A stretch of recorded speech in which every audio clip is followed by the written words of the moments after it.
Pronto. Então, boa noite para todos e todas. Eu sou a Amanda, sou bióloga e mestre em conservação da fauna, sou monitora da trilha tem alguns anos já. E se a Larissa quiser se apresentar, depois eu dou uns recados. Boa noite, eu sou a Larissa, 016 da Bio, e entrei na trilha esse ano, e acho que é isso. Você quer apresentar o... Bom, acho que vou dar os recados, depois a Larissa apresenta o professor, então. Só pedir para quem está participando da palestra, deixar os microfones e... Aí, está dando retorno. Deixa eu tirar aqui.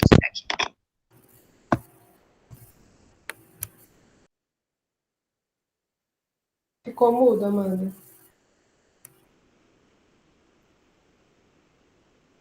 Não.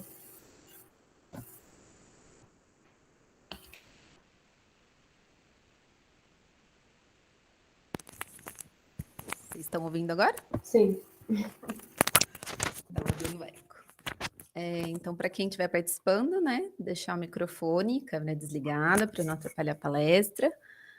Podem mandando as perguntas pelo chat, que a gente vai ir anotando, e no final a gente vai fazer todas. Também quem quiser no final, fazer perguntas por áudio, fique à vontade. E depois vai ser disponibilizado o formulário, de presença, a gente vai colocar aqui no chat.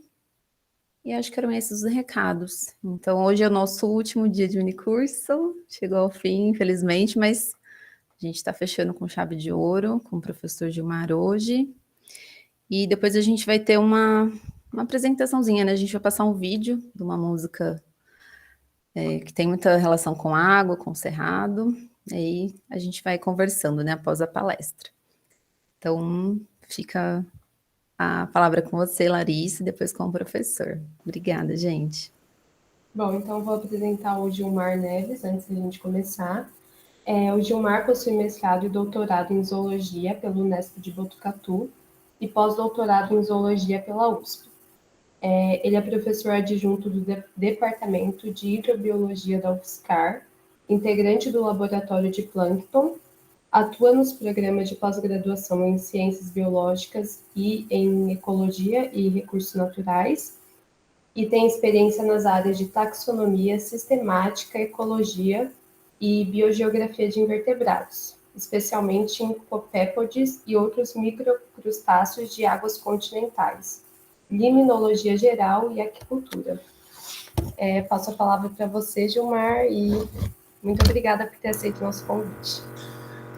Boa noite a todo mundo, muito obrigado pelo convite, eu que agradeço, desculpem ter que modificar a data, essas coisas, não me lembro, acho que tinha aula no mesmo horário, enfim, agradeço muito e espero atender as expectativas de vocês aí, com a palestra. Eu posso somente desligar a câmera para não carregar muito aqui a internet? Pode. Perfeito, então. Bom, eu vou compartilhar a tela, então. Novamente, agradeço muito pelo convite.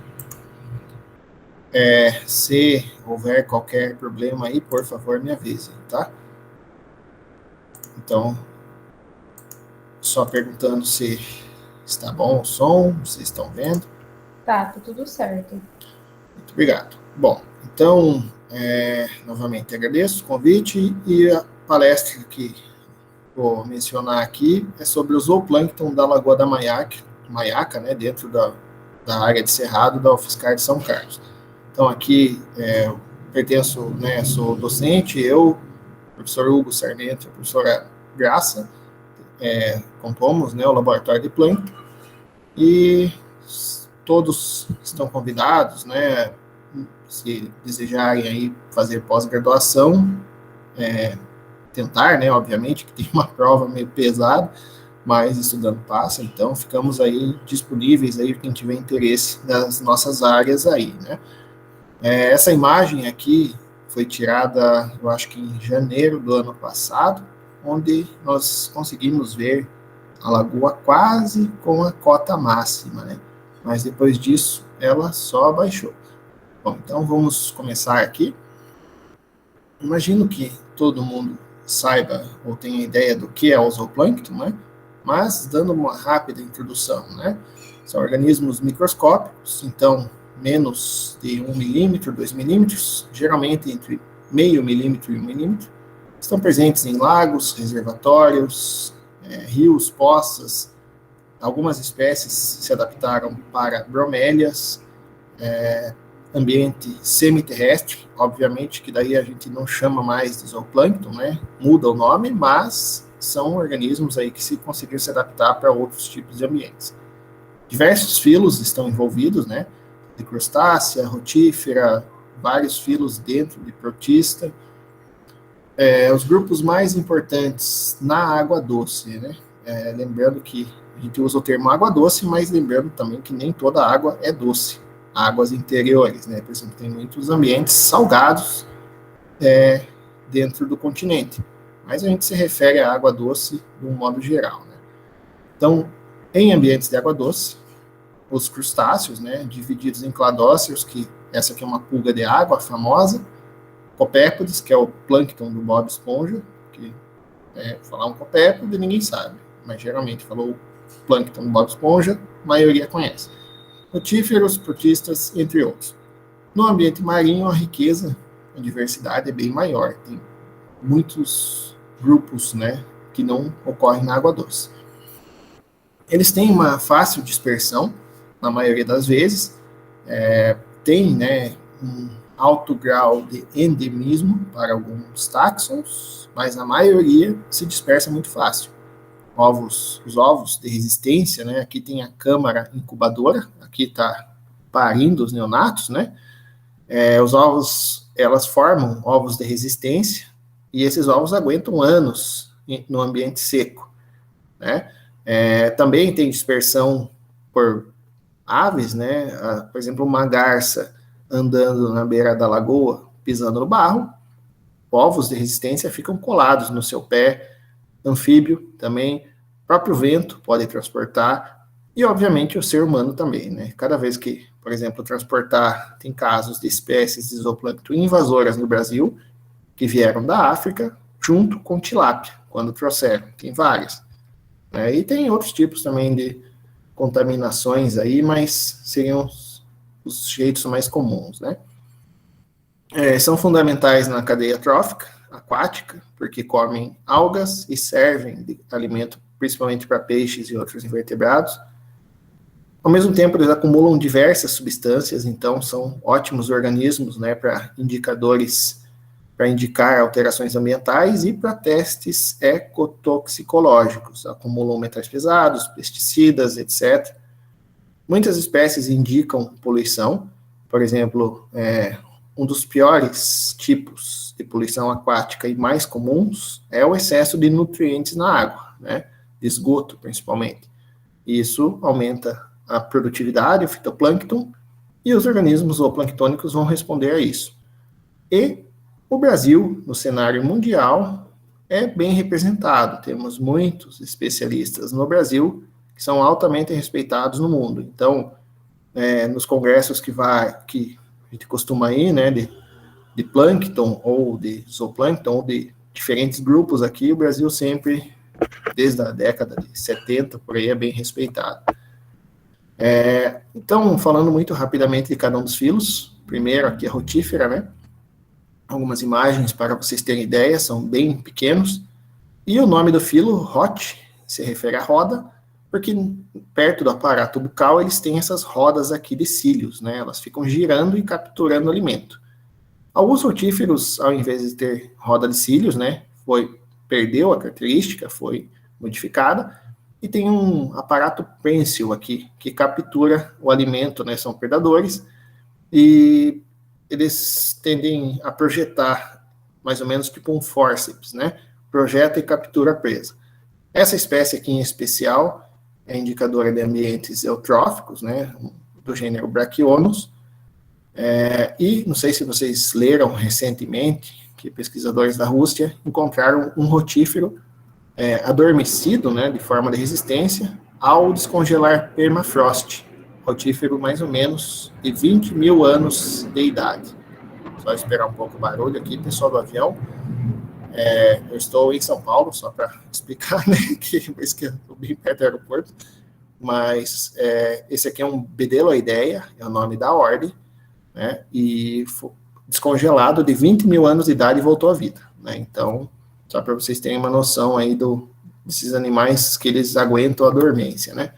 Aqui os cladóceros, o pessoal que gosta, que estuda zooplâncton, acha eles os mais bonitinhos, os mais fofinhos, né, são chamadas as pulgas de água. Tem várias espécies, e, em geral, a reprodução delas é partenogenética. Então, as fêmeas, só tem fêmeas quase na população, e elas geram clones sempre, né? Mas, por exemplo, no caso da maiaca, e outras diversas lagoas, ambientes que secam, quando o ambiente começa a secar ou surge algum estresse, alguma fêmea, uma ou outra, vira macho ao nascer, né? E ocorre a reprodução sexuada. Ocorrendo a reprodução sexuada, aqui na câmara incubadora será gerado um ovo de resistência. O animal que vai gerar o efípio, né, que a gente chama, ele já é bem diferente. Se percebe que a carapaça dele é bem reforçada. E aqui, só por curiosidade, a maioria das espécies é filtradora herbívora ou detritívora, né? Mas temos uma espécie, chama Leptodora, não me lembro o nome da espécie, o gênero Leptodora, que é predadora de cladócero, né? Ela é bem diferenciada.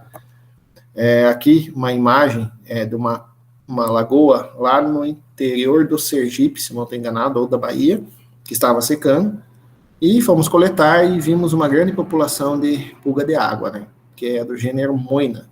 Então, elas tendem a ficar vermelhas, né? Não só os cladóceros, copépodes também, por vários motivos, mas nesse caso nós achamos que pode ter sido pela baixa concentração de oxigênio dissolvido.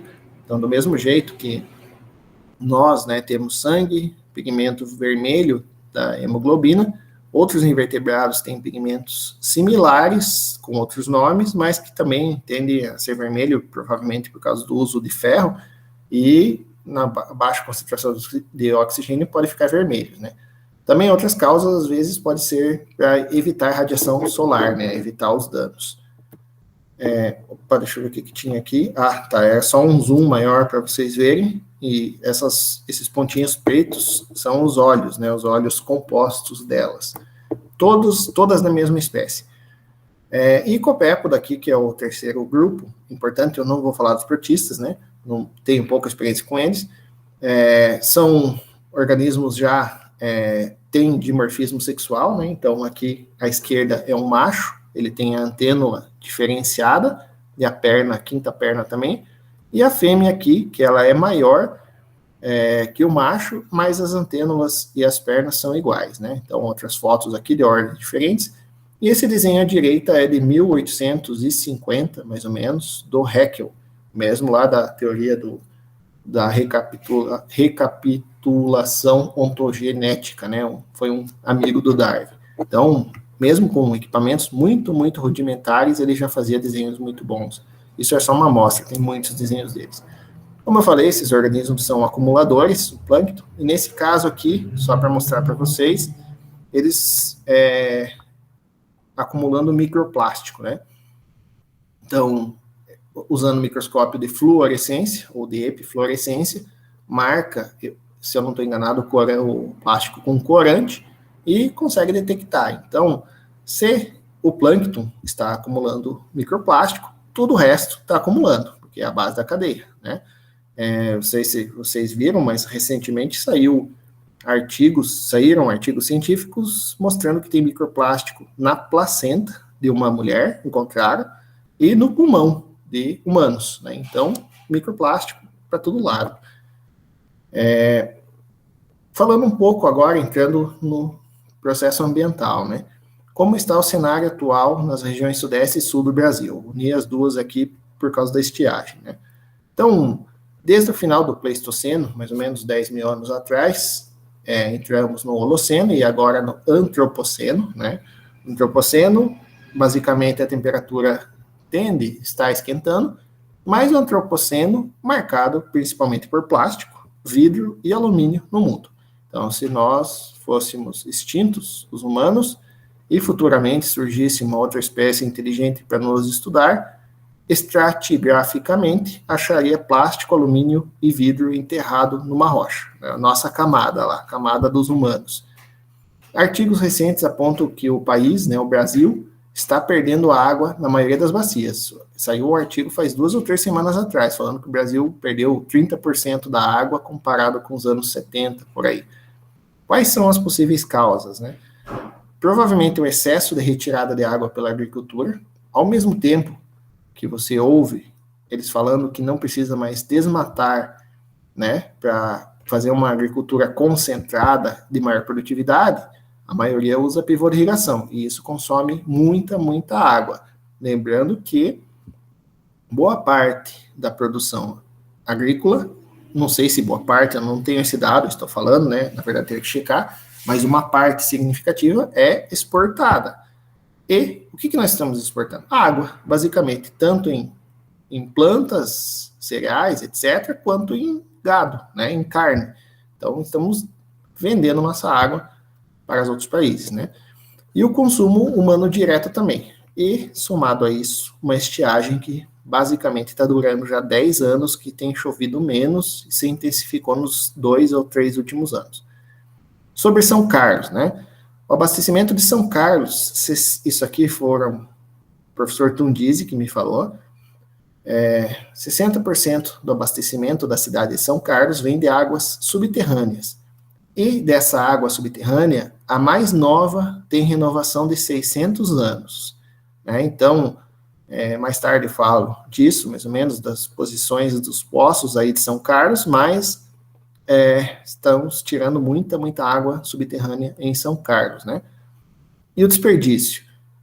Bom, todo mundo que mora em São Carlos e anda pelas ruas vê vazamento para todo lado, não é mentira. Canos de ferro, muito antigos, e você liga para a SAI para reclamar, demora bastante tempo, reclamar, né, pedir o conserto, demora bastante tempo para vir, pelo menos comigo foi assim.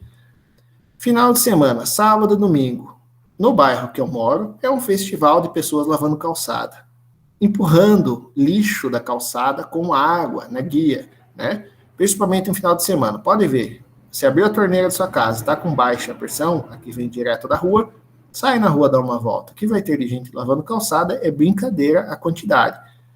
Já eu vou mostrar também lá para frente, mas em Curitiba foi aprovada uma lei poucos meses atrás, vocês talvez vejam no noticiário e veem que lá está faltando água faz 1 ou 2 anos já, né? Aprovaram lei que dá uma multa danada se for pego lavando calçada. São Carlos é um festival de gente lavando calçada, imagino que em outras cidades também. São Paulo, capital, também não pode. É só água de reuso.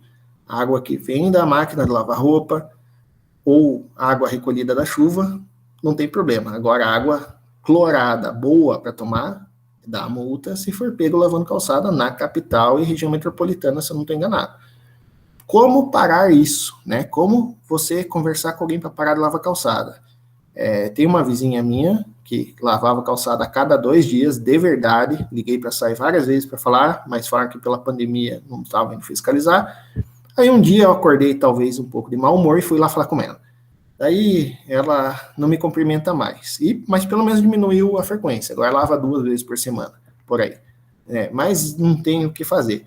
E se você vai conversar com alguém que é muito bravo, ou pessoa armada, ou esquentada, o que for? Por exemplo, outra coisa que a gente observa em São Carlos, que metade da população não dá seta para virar a rua de carro, né? Aí você vai falar para a pessoa para dar seta? Eu penso a mesma coisa se você vai falar para a pessoa para não lavar calçada. Como falar? Então, projetos de educação ambiental visando água para o futuro, talvez a gente tenha que sair final de semana, tentar conscientizar essas pessoas, né? Ou tentar criar coragem e fazer isso, né? Principalmente os bairros de classe média e alta, todos os bairros, geral, não vou falar que é tal classe não, porque por onde você andar, você vai ver gente lavando calçada, né? E a resposta que você vai ouvir, eu que pago, né? Muito comum isso aí. E a água em São Carlos é barata, a conta de água vem 10, 15 reais, pelo menos pra gente, né? Mas em São Paulo já vem 100, 150. Eventos de cheia, né?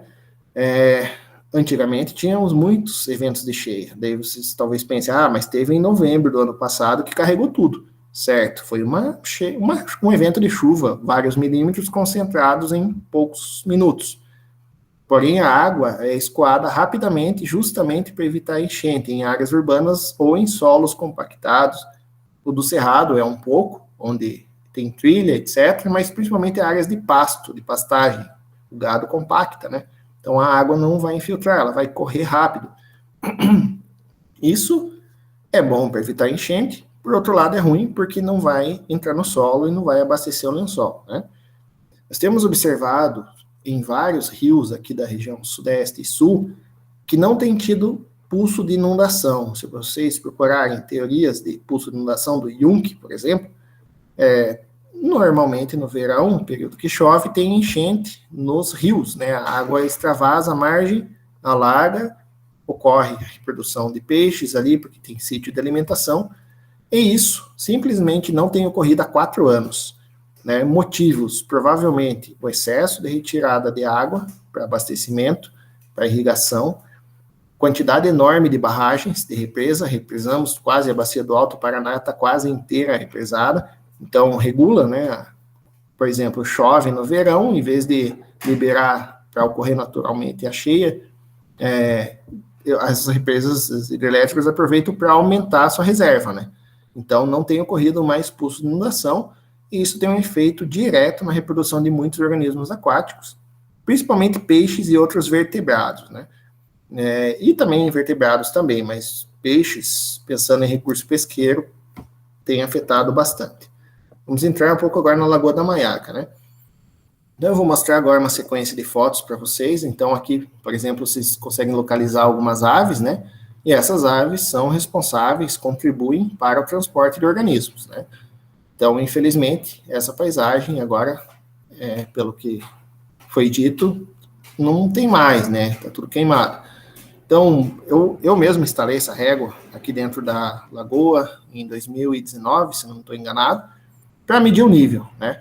E daí fazemos uma curva ipsográfica, que se chama, e você, com essa altura, você consegue saber o volume de água estimado que tem na lagoa, né?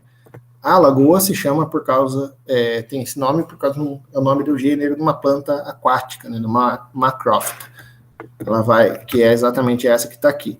Então aqui já, vocês podem ver que já houve um recuo, né, em abril de 2020, que abril já é o período seco, já começa, e aqui no fundo vocês conseguem ver a margem já seca, né, então ela já tinha perdido mais ou menos metade do volume.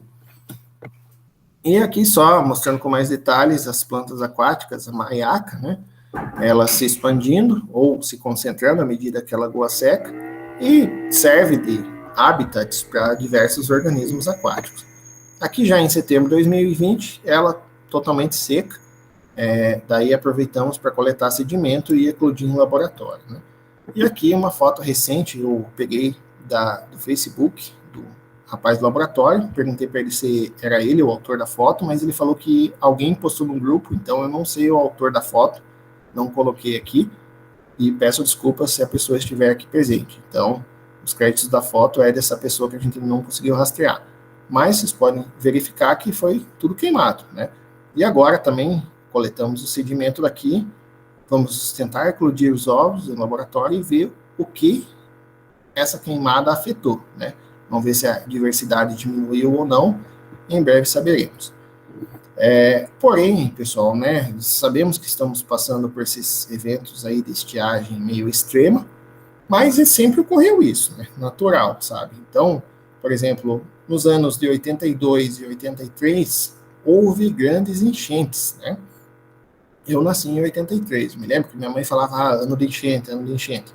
E vocês podem ver aqui, essa imagem é aqui em São Paulo, não me lembro qual cidade, mas a cidade quase inteira ficou embaixo da água. Isso aqui deve ser no sul, por causa das araucárias, né?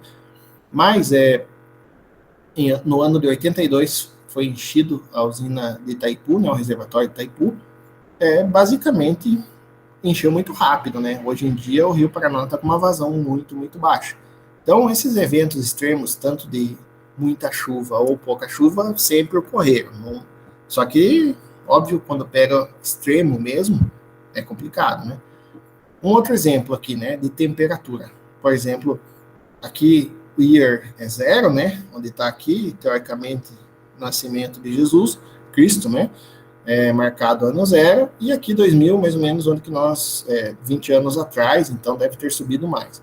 Mas, do ano 0 até o ano 2000, tivemos um tempo chamado aqui de período quente medieval, mais ou menos até aqui, era um período, uma temperatura maior que estava no planeta.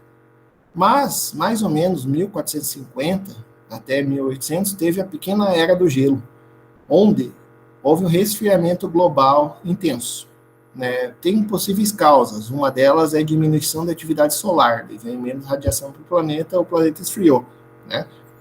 Vocês veem aqui que está 0, variação de meio grau para cima, meio grau para baixo, agora aqui, né, vocês podem observar, metade de 1800 aqui, 1900, Revolução Industrial, criaram o motor, temperatura só subiu aceleradamente, né? Continua subindo. Isso implica num monte de coisa, reprodução de organismos, aumento do nível do mar, embora algumas pessoas não acreditem.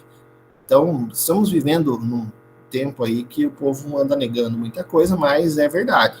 Quem quiser acreditar, né? Quem quiser também não tem o que fazer. Mas, vocês percebam que em 2000 anos houve mudanças, né?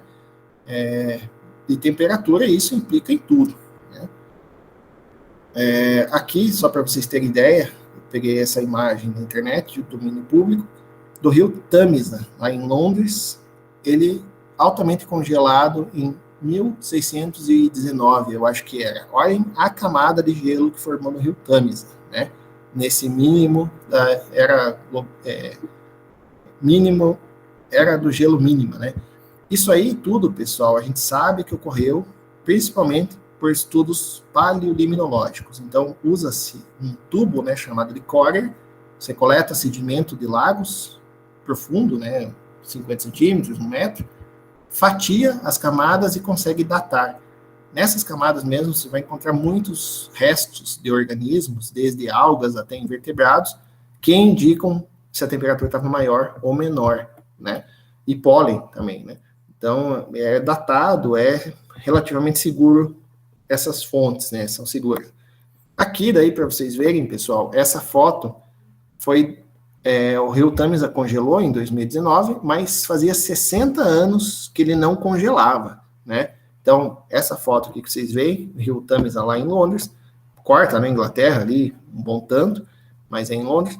Então, essa aqui em 1600 e pouco, a grossura do gelo. Esse é um congelamento mais ou menos em 1960, por aí, não é tão grosso. Depois disso, nunca tinha congelado, e aqui novamente congelou, se eu não estou enganado, em 2019, né? Embora seja uma camada fina, mas chegou a congelar, num frio extremo, que veio um vórtice polar lá, né? Então, vocês veem, fazia 60 anos que não congelava, e em 1600 congelou, bem congelado, né? Mas, voltando para o Brasil, a estiagem persiste, né? Então, vou mostrar dados aqui para vocês de pluviosidade de São Carlos, né? 2015, 16, 17, 18, 19, 20 e 21. O vermelho é a média. As últimas 3 barras na cor preta são 19, 20 e 21. Né? Então, o vermelho é a média mensal. E eu chamo a atenção aqui para esses 3 últimos anos, que é onde a estiagem pegou bem mesmo, que é 19, 20 e 21. Comparem ao longo dos meses, né? Junto com a média. Então, vejam que, por exemplo, 2019, em janeiro de 2019, choveu menos da metade da média, né? Fevereiro, aí choveu, aqui, eu não me lembro, sim, choveu pouco mais que a média, mas o resto foi tudo irregular e pouco, né? Por exemplo, aqui em abril choveu bem, mas depois, pessoal, quase nem choveu. Por exemplo, aqui, ó, 2018, 19, 20 e 21. Se bem que tem alguns meses aqui de 21 que não tem dado, por causa da pandemia, não foram ler. Mas vocês percebem que está abaixo da média em vários lugares. Ó, né? Por exemplo, dezembro, que é um mês que chove bastante, que tem que chover, dezembro e janeiro, teve anos que não choveu nada. Né? E a gente tem observado isso em vários outros lugares no estado, em termos estudados. Né? Aqui só comparando, para vocês terem uma ideia, que eu falei para vocês, que 82 e 83 foram anos com muita pluviosidade. Daí eu coloquei também dados 2019, e a média, né? Então, esse eixo da esquerda só vale para 82 e 83, e esse eixo da direita para 19 e a média. Então, vejam, pessoal, a média, né? Se vocês forem ver aqui, que é essa linha, a média é mais ou menos 300 milímetros em São Carlos. Se eu voltar os slides aqui para vocês, a média, né, em janeiro, aqui, vai ser próxima dos 300 milímetros, né? Agora vejam em 82 e 83 quanto que choveu aqui, né? Em 83, principalmente, 82 choveu 300 dentro do volume, mas 83, pessoal, choveu quase o dobro da média, né? Aí vocês comparem agora com 2019, né? Então a média está aqui, 2019 choveu 50 milímetros em janeiro, pouco mais em fevereiro, mas vocês veem todos os meses abaixo da média, só aqui em abril, mas pouca coisa. Abril não é um mês chuvoso, então não é significante, né? Agora dezembro dá até dó de ver, né? Porque a média é 250, choveu menos que 50, então estamos passando por período de pouca chuva mesmo, já faz uns 2 ou 3 anos. E aqui também mostrando para vocês, incluindo mais 2017, que a gente acha que o último pulso de inundação que nós observamos foi no começo de 2017. Que eu digo assim, que o rio encheu e expandiu, né? Foi para as margens, vários rios, né? A gente sempre usa o Paranapanema, porque fazemos bastante estudos lá, mas Mogi Guaçu, Tietê, etc, né? Então, 2017, no início, foi o último pulso de inundação, e depois não teve mais. Então, nós estimamos, mais ou menos, que esse período de estiagem mais severo começou em 2017.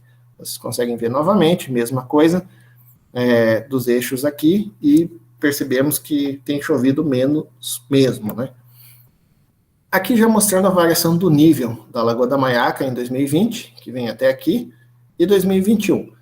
Em 2020, nós conseguimos realizar várias coletas até, né? O nível deu uma baixada em fevereiro, mas depois deu uma chuva bem considerável em fevereiro de 2020, até se eu voltar aqui nessa imagem, fevereiro, deixa eu achar aqui, 2020, né? Fevereiro de 2020, vejo, é essa linha aqui, né? Então, choveu 300 milímetros, uma chuva bem satisfatória, né? Maior que a média. E o resultado foi que a lagoa encheu, atingiu quase a cota máxima, né? Em fevereiro. Depois, ela só tendeu a diminuir, né? Até julho, foi a última vez que eu consegui fazer coleta, que depois não tinha mais água, né? Já estava com 20 centímetros de profundidade só. Assim que ela fica bem rasa, pessoal, e a temperatura fica muito alta, não chove mais, ela evapora muito rápido. Em 2021, ela, numa chuva, né, eu acho que foi uma chuva forte em dezembro, foi nesse período de dezembro que teve algumas enchentes, então ela conseguiu acumular 1 metro de água, e já em fevereiro, que não choveu quase nada, se eu voltar aqui para vocês verem, fevereiro de 2021, né, choveu ainda aqui abaixo da média, mas em março já diminuiu fortemente, e a temperatura também ficou muito alta em janeiro, fevereiro de 2021, com pouca chuva, a água evaporou muito rápido. Uma vez que eu fui coletar, eu acho que foi dessa aqui, a água devia estar com mais de 30 graus, porque estava muito, muito quente. Então evapora super rápido, ainda mais com vento, né? E aqui vocês podem verificar a variação do nível da água, as barras cinzas com esse eixo da esquerda, e a pluviosidade, essa linha preta, com o eixo da direita. Então, basicamente, ela conseguiu acumular bastante água nessa chuva daqui, e depois só foi perdendo, né? Mesma coisa aqui. Bom, sobre o zooplâncton da Maiaca, né, que nós temos estudado, e a intenção é acumular muitos anos de amostras da lagoa, né, para tentar fazer no futuro um estudo de longo prazo, ver mudanças climáticas, efeitos antrópicos e tudo mais. Temos feito estudos de ecologia básica, né, estudos de nível de comunidade, efeitos de variáveis ambientais e monitoramento quando há água, né, monitoramento de longo prazo, por vários anos. Composição de espécies até o momento: 12 espécies de rotíferos, 5 de cladócea e 3 de copépodes, poucas espécies, mas é esperado para um ambiente pequeno. Temos uma curva que quanto maior a área do ambiente, maior a riqueza. É meio que uma regra biogeográfica, né? Como sedimento, temos feito experimentos com o professor Jorge Portinho, lá da Unesp de Rio Claro, então, ele é especialista em ovos de resistência e temos estudado isso em parceria, né? Temos várias amostras in situ, amostras coletadas mesmo, de onde identifiquei essas espécies, e também amostra de sedimento antes, e ainda não coletei depois do incêndio, mas vou coletar na semana que vem, então dá também para estudar rapidamente o efeito desse incêndio que houve, né? Que queimou tudo, ver o que afetou a camada de cinza, se queimou o banco de ovos ou não, vai ser um trabalho interessante. Vamos poder testar a hipótese se houve perda de espécies, né? Hoje mesmo, estava conversando com minha esposa, ela estuda insetos aquáticos, né? E perguntamos se as espécies, ovos de resistência, talvez do cerrado, talvez não estejam adaptados para o fogo também, né? Não sabemos, eu acho que não, mas é uma pergunta a ser testada, né? Veremos se esse fogo afetou o banco de ovos e as formas de resistência no sedimento, né? Testaremos isso. E quando, né, se entrarmos num período chuvoso aí de vários anos, quando haverá uma restituição no número de espécies, igual, por exemplo, ao número observado em 2013, quando eu me lembro que ainda havia peixes lá dentro, né? Um passado recente vai poder nos ajudar a compreender as mudanças, né? Analisando vários artigos científicos, principalmente de fauna aquática, vemos que houve estiagens fortes em São Paulo no ano 2000, secaram várias lagoas, 2010, 2014 e 2018 até 2021, que está ocorrendo agora, né? Então, como falei para vocês, principalmente depois de 2010, a década toda tem chovido menos, né? Os experimentos sobre daqui, provavelmente, esperamos, né, que chova no próximo verão, chova o suficiente, mas olhando as previsões devido à laninha, estima-se que também não vai chover nem na média, vai chover menos que a média aqui na América do Sul e na região sudeste, sul, centro-oeste. Infelizmente, a previsão próximo verão é que vai chover menos do que a média também por causa da laninha, né? O que acontece? Água gelada, pessoal, evapora menos, né? A nossa região nordeste do Brasil tem uma tendência a ser mais seca, né? A caatinga, o bioma, por causa de correntes frias que vinham da Antártida. Então, água fria não evapora, água quente evapora e tende a gerar mais chuvas, né? Então, se as águas do Pacífico ali do Laninha esfriaram, provavelmente vai chover menos aqui também. Então, se houver chuva, faremos experimentos sobre os efeitos da estiagem, usaremos mesocosmos, né, são unidades amostrais intermediárias em termos de tamanho, lá no Rio Paranapanema, em Lagoas Marginais. Então, é uma lagoa que nós temos estudado já faz uns 2, 3 anos, que tem impacto de esgoto de casa, e ela também quase secou completamente, está com 30 centímetros de profundidade. Então, esperaremos, né, que ocorra um pulso de inundação e vamos estudar a recomposição da fauna lá. Se não der certo em 2022, será em 2023. Se não houver 2023, daí faremos artificialmente. Colocaremos umas caixas de água lá dentro da lagoa, com sedimento, água do rio, umas combinações, tratamentos. Encheremos e esperaremos secar para estudar os efeitos dessa estiagem, né? O enchimento com água do rio e secagem permitirá observar as tendências de variação do zooplâncton sobre esses efeitos. E há diversos outros ambientes em processo similar no Brasil. Estiagem, possivelmente, tende a reduzir a diversidade das comunidades aquáticas e terrestres, ou seja, ocorre homogeneização das comunidades, né? De certo modo, a composição no futuro pode ficar similar às das espécies de bacias hidrográficas do semiárido do Brasil, né? Bacia São Francisco e outros rios de menor porte. Então, as espécies que estão lá já são espécies, digamos, adaptadas para esses efeitos e as outras tendem a desaparecer, né? O que eu queria mostrar aqui para vocês, essa análise é uma análise um pouco complexa, parcimônia de endemicidade, a sigla é PAI, para espécies de copépodes dessa família de Aptomide, da região neotropical, e foram usadas 90 espécies desses copépodes aqui, né? Tem umas áreas aqui, essas áreas marcadas por cores aqui são chamadas de ecorregiões, né? usamos essas categorias, tem tanto ecorregiões terrestres quanto de água doce, que foram usadas água doce. Aí a região neotropical acaba mais ou menos aqui no México, sul dos Estados Unidos, porém algumas espécies neotropicais ocorrem nos Estados Unidos, Canadá adentro, né? Então por isso que está marcado aqui fora na neotropical também. Usando essa análise, ela mostrou para nós vários conjuntos de espécies que ocorrem de acordo aqui com as ecorregiões.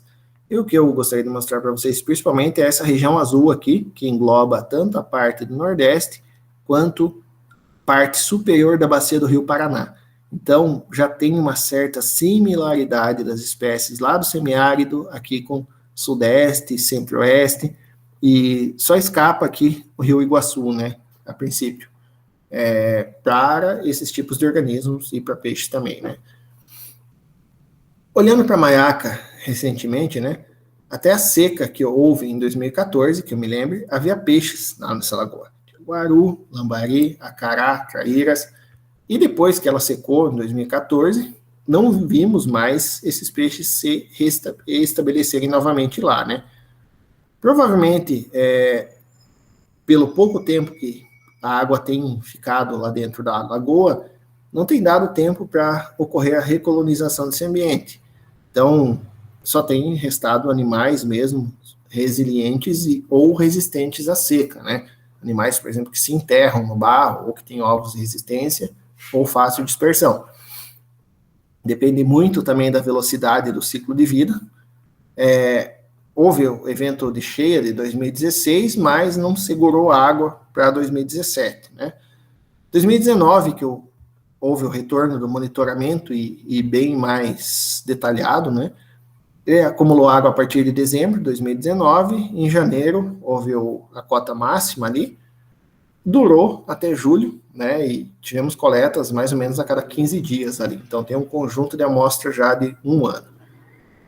Possíveis causas pela lagoa ter secado e não ter restituído o nível ou ter segurado a água, né? Primeiramente, devemos lembrar que não é uma lagoa natural, é um açude, né? Então tem ali o açude ali, e não que as lagoas naturais não sequem, elas secam também, mas principalmente por ela ser artificial, e no lugar que ela foi implantada já, é uma contribuição, né? Um fator a mais para secar.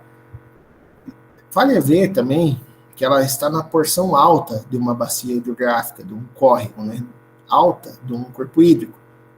Um pouco mais para cima, naquele asfalto, indo ali para o instituto, é o divisor de águas, né? Então, para o lado de lá, a água já vai correr para o outro lado. Para o lado de cá, ela vai correr na direção da Maiaca. Então, recebe menor aporte de água. E o lençol freático também tende a baixar bastante em períodos de estiagem. E, como nós estamos passando por estiagem, faz 3 anos, vou mostrar em fotos para vocês, mas alguns condomínios ali cresceram muito e tem poço artesiano. Outra causa que tem feito os rios aqui do Sudeste e Sul secarem, além do retirada de água para o pivô, de irrigação e tudo mais, é o excesso e a quantidade de poços artesianos que tem sido feito descontroladamente, né? Faltou água, manda abrir poço artesiano, manda abrir poço artesiano.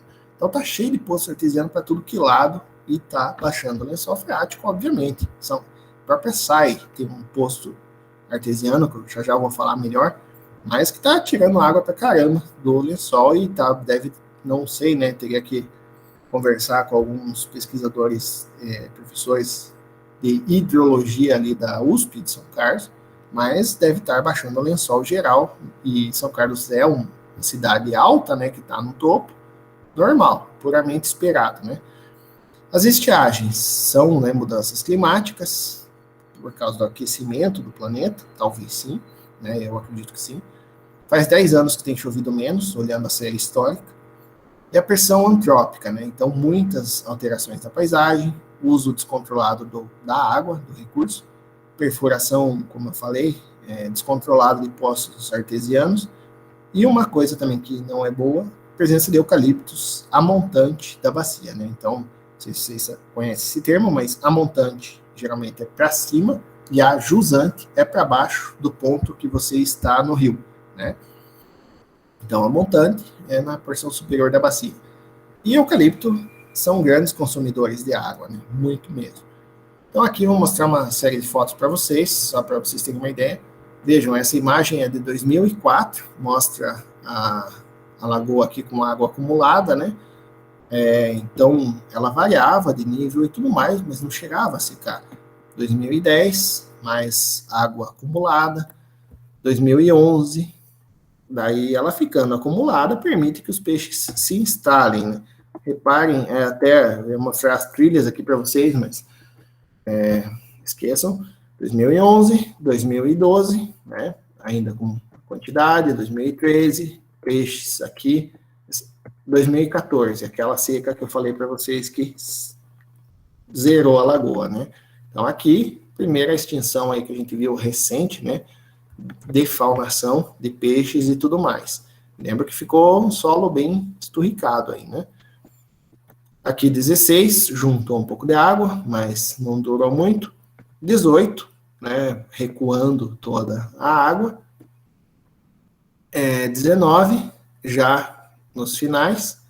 E 21, atualmente, do jeito que está, né? Agora, se vocês pegarem a próxima atualização de imagem satélite, deve estar tudo queimado, né? Vamos ver agora a bacia a montante dessa lagoa, né? Então, aqui está a Lagoa da Maiaca, que é a represa do Fasari. Então, vocês reparem, mais ou menos, né? Eu risquei aqui meio por cima, mas essa porção é de onde vem a água da Maiaca de escoamento superficial, né? Quero que vocês prestem atenção, por gentileza, nesse condomínio aqui, na série de fotos que vai vir, o tanto que ele aumentou, né? E também as plantações de eucalipto aqui que não tinha. Então, vejam, tudo isso aqui marcado é eucalipto, né? Não é mata nativa.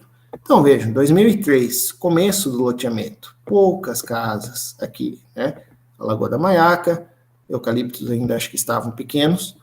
2010, 7 anos depois, já aumentou bem o número de casas, os eucaliptos cresceram também. 2014, quase lotando o condomínio, plantação maior. E 2021, condomínio já inteiro tomado, né? Eu não tenho certeza dessa informação, mas me falaram que eles têm poços artesianos, teria que checar.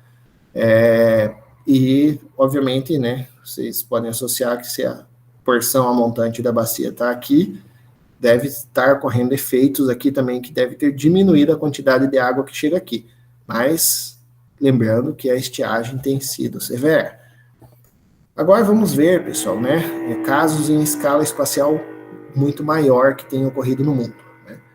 A Maiaca, então, ela é um pequeno açude, já com o mínimo potencial de gerar conflito em termos de sociedade humana, porque, por exemplo, né, eu falei para vocês, aqui, voltando do condomínio e do eucalipto, né, falando para vocês que talvez seja, mas se eu dou um jeito de turbinar a cabeça de vocês, dizendo que nós temos que acabar com o consumo de água do condomínio e acabar com os eucaliptos, eu boto vocês numa rota de colisão para gerar um conflito social, né?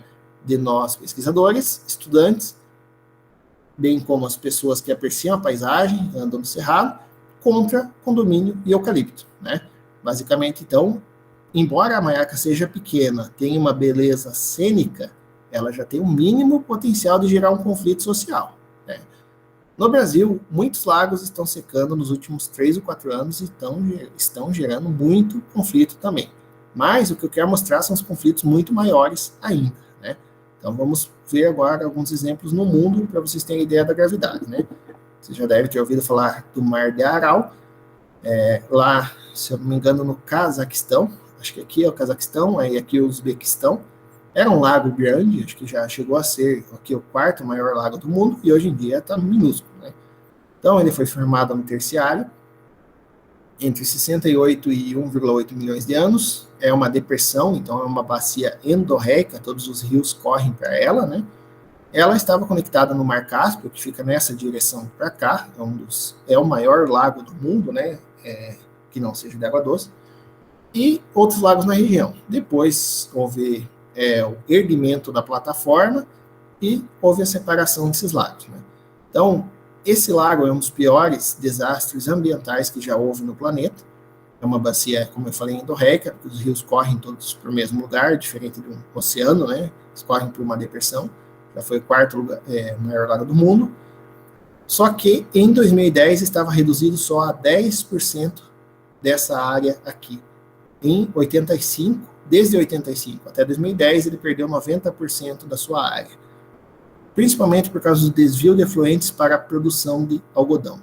Houve um incentivo muito grande da antiga União Soviética, ao Uzbequistão, né, que fazia parte, para a produção de algodão. Então, o Uzbequistão, com esse incentivo, se tornou o terceiro maior produtor mundial de algodão, porém, acabou com o lago, né?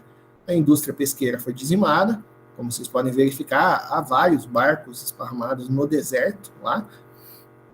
A salinidade do mar aumentou muito, muito, acho que 10 vezes maior do que os oceanos, então inviabiliza qualquer peixe para viver, qualquer organismo aquático. Houve uma grande mudança climática local, os verões ficaram mais quentes e secos, né? Então os moradores sofrem com isso. E, porém, por outro lado, foi feito um projeto para recuperação. 2003 foi o ano que o lago estava com menor nível, né? Então, para a recuperação, removeram barragens, para o consumo diminuíram. Em 2008, ele já tinha subido 12 metros, né? Então, o Mar do Aral é um dos exemplos aí dos piores acidentes que teve, né? Agora mesmo, antes de começar a palestra, pessoal, eu estava mexendo na ordem dos slides e eu acabei de perceber nesse próximo que eu fiz uma coisa errada, que ele era para vir antes do Mar do Aral. Então, peço desculpas por isso. Aqui, pessoal, nessa imagem, só para mostrar para vocês a escassez hídrica no mundo. O Brasil, temos pouca escassez, embora a gente sabe que na região nordeste, semiárido, agora na região sul, sudeste, está faltando água, mas tem lugares muito, muito piores, né? México é um, principalmente a parte oeste, que tem bastante deserto. Norte da África, muito problema com escassez, o Oriente Médio, o Irã, acho que aqui é a Arábia Saudita, o Irã, a própria Índia por causa de poluição. Então tem lugares que estão muito piores aqui por escassez hídrica, né?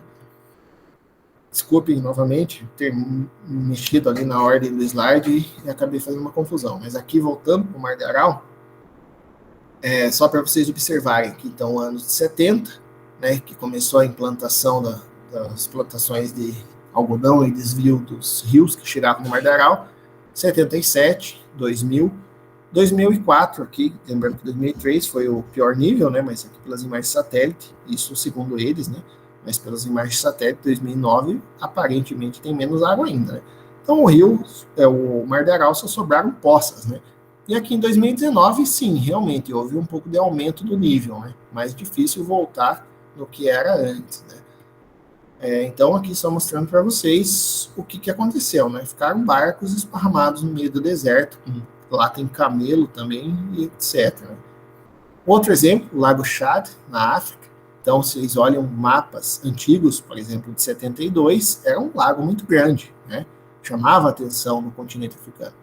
Agora, em 2001, não, sobraram poças só e pântano, né? Houve redução de 90% desde 1960, de 25 mil quilômetros quadrados de área que havia, reduziu para 1.200. 1.200 é o tamanho do reservatório de Itaipu, pessoal, para vocês terem ideia. Diversas causas, estiagem, fizeram hidrelétricas aí, nos tributários para segurar a água, a legislação ambiental fraca, e um dos principais motivos, entrando nos conflitos sociais que eu falei para vocês, a presença de um grupo terrorista, o Boko Haram, se eu não me engano era associado ou leal, não sei se Estado Islâmico, Al-Qaeda, e muita gente fugiu deles, principalmente na Nigéria e outros países, fugiram desse grupo terrorista que mataram, né, e fez uma grande pressão, acumulou muitas pessoas na beira do lago, começaram a consumir muita água, as populações aumentaram com a migração, e foi um dos outros motivos, né. Então, aqui uma notícia recente, 6 mortos em ataque do Boko Haram no Lago Chad. Eram funcionários do Estado, né? E é isso que sobrou do Lago Chad. Então, antes era bem grande, atualmente só poças e pântano, né? Um exemplo aqui da América do Sul, outro, que é o Lago Titicaca, e um dos próximos lagos aqui é o Lago Popó.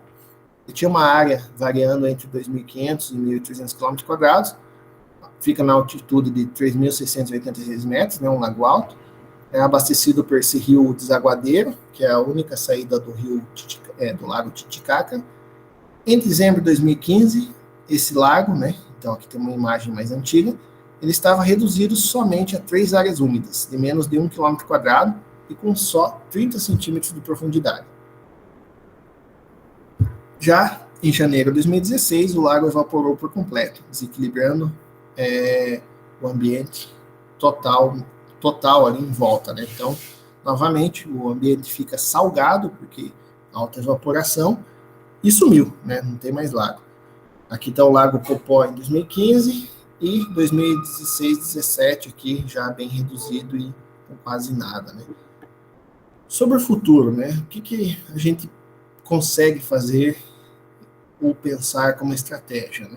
Primeiramente, preservar qualquer e todo trecho de mata nativa. Só vemos benefícios nisso, né?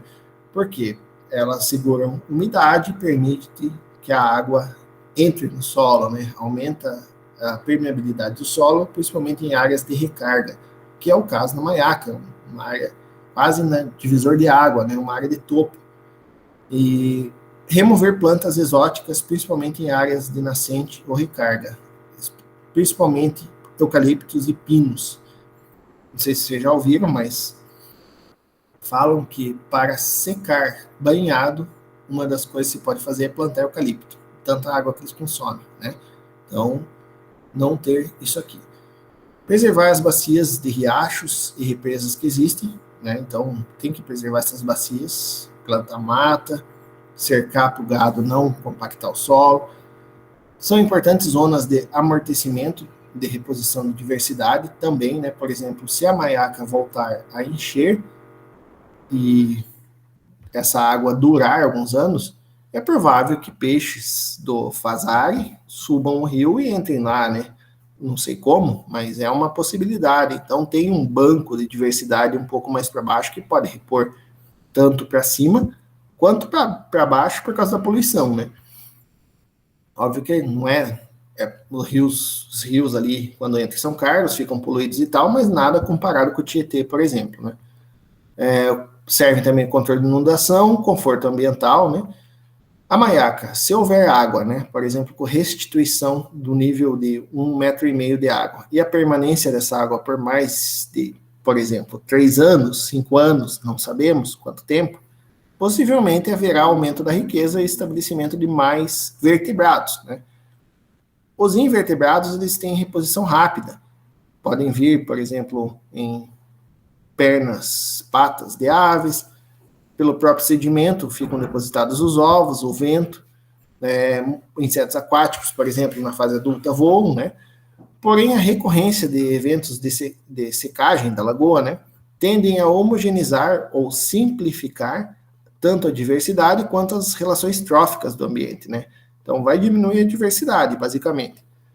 Janeiro e fevereiro de 2021, houve rápida evaporação da lagoa, então, malmente juntou água e já evaporou tudo, possivelmente por causa da ausência de chuva e altas temperaturas no verão. E isso, pessoal, vai ser uma tendência futura, né? A princípio, cada ano que passa, o ano tem sido mais quente. Tomara que esse período de estiagem vá embora e volte a chover, mas ninguém sabe ainda, né? Em anos de estiagem, daí há um rebaixamento, uma queda do nível do lençol freático, naturalmente, né? E as nascentes tendem a surgir cada vez mais a jusante. Então, por exemplo, onde tinha ali a trilha ali, aquele deck, eu fui acho que uns 3 meses atrás, antes ali tinha bem mais água, atualmente tem bem pouco. Então o lençol vai baixando e as nascentes vão recuando, né? E ao mesmo tempo também o conflito, né, pelo uso, com principalmente, na minha visão, poços, né? E vários poços abastecem São Carlos. Em 2019, houve implantação de um grande poço artesiano no final da Rua 15, perto do Cogeb ali. Um dos principais poços, que eu, se eu não me engano, que abastece São Carlos. Então, muita água está sendo retirada do subsolo e uma porcentagem está sendo usada para lavar calçada. Então, um exemplo de uma outra poça, mostrando conflitos também, né? Na verdade, é uma lagoa, uma poça, né? Lá no interior do Sergipe. Vejam é uma poça que, embora de nosso interesse estudar e umidifica o ar e tudo mais, mas conflito é para dessedentação animal, né? Essa imagem é meio impressionante, e eu vi outras recentemente no Pantanal. Todo mundo sabe que ano passado também não houve pulso de inundação, não choveu, o rio não subiu, e desde então só continua secando. No verão agora também não choveu, não secou, e amontoado de jacaré no resto de água que sobra, né? Agora entrando em outro tipo de conflito, né? Essa imagem, se não me engano, do Rio de Janeiro, favelas, né? Com esgoto caindo direto no rio. Não é só lá, não é só em São Paulo, quase que no mundo todo, em países em desenvolvimento. No Brasil, atualmente, 50% do esgoto é tratado. Mas, se eu não me engano, 90% da população tem acesso à água potável. Mas metade do esgoto não é tratado. Para onde vai esse esgoto? Plástico e tudo mais. Vai para os rios. No caso aqui de São Paulo, da capital, vai para o Rio Tietê, né? Essa aqui é a primeira represa grande que tem no Rio Tietê, no trecho médio, a represa de Barra Bonita. E lá, ou a água fica muito verde por causa de microalgas, de cianobactéria, ou da infestação de macrófita aquática, né? Ambas se desenvolvem muito rapidamente com excesso de nutriente, principalmente nitrogênio e fósforo, né? Volta e meia, eles vão ter que abrir as comportas para retirar essas macrófitas, para mandar para baixo, porque entope a entrada das turbinas, né? Outro caso aqui que ocorre muito comumente no Rio Tietê, nas porções mais acima do rio, mais a montante, tem muita garrafa PET boiando. Você navega para fazer coleta batendo em garrafa PET, de tanta garrafa que vem da capital, região metropolitana e das outras cidades que passam, né? Então aqui, como comentei, as microalgas, né? São algumas cianobactérias, são altamente tóxicas, né? Então, aqui na represa Billing, vocês podem ver, só que isso aqui está com cara de ser macrófita, né? Então, tomada, conflito social, tomada por casas em volta, sendo que represa para abastecimento público, o ideal é que fosse só floresta, né?